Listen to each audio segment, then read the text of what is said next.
দখলদার ইসরায়েলের সঙ্গে ভবিষ্যতে কূটনৈতিক সম্পর্ক গড়তে প্রস্তুত সিরিয়ার নবনির্বাচিত প্রেসিডেন্ট আহমেদ আল-সারা, এমনটাই জানিয়েছেন মার্কিন প্রেসিডেন্ট ডোনাল্ড ট্রাম্প। ১৪ মে বুধবার সৌদি আরব থেকে কাতারে যাওয়ার পথে বিমানে সাংবাদিকদের সঙ্গে আলাপকালে তিনি এই তথ্য জানান।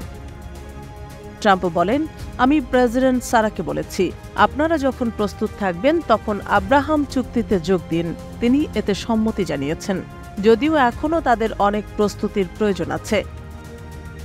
উল্লেখ্য, ২০২০ সালে ট্রাম্প প্রশাসনের মধ্যস্থতায় সংযুক্ত আরব আমিরাত, বাহরাইন, মরক্কো ও সুদান ইসরায়েলের সঙ্গে কূটনৈতিক সম্পর্ক স্থাপন করে আব্রাহাম চুক্তির অধীনে। বর্তমানে ট্রাম্প সৌদি আরব ও সিরিয়া সহ আরও কিছু দেশের সঙ্গে ইসরায়েলের সম্পর্ক স্থাপনে কাজ করে যাচ্ছেন।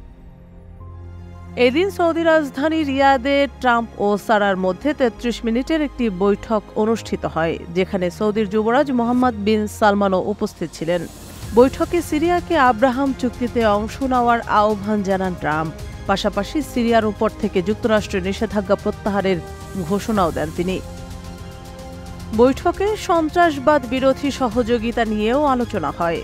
ট্রাম্প আহ্বান জানান, সিরিয়া যেন ফিলিস্তিনি যোদ্ধা এবং অন্যান্য বিদেশি সন্ত্রাসীদের দেশ ছাড়তে বাধ্য করে।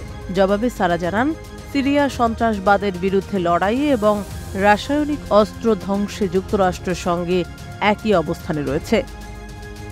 দীর্ঘ ২৫ বছর পর যুক্তরাষ্ট্র ও সিরিয়ার রাষ্ট্রপ্রধান পর্যায়ে এটি প্রথম বৈঠক, যা আন্তর্জাতিকভাবে ঐতিহাসিক হিসেবে বিবেচিত হচ্ছে।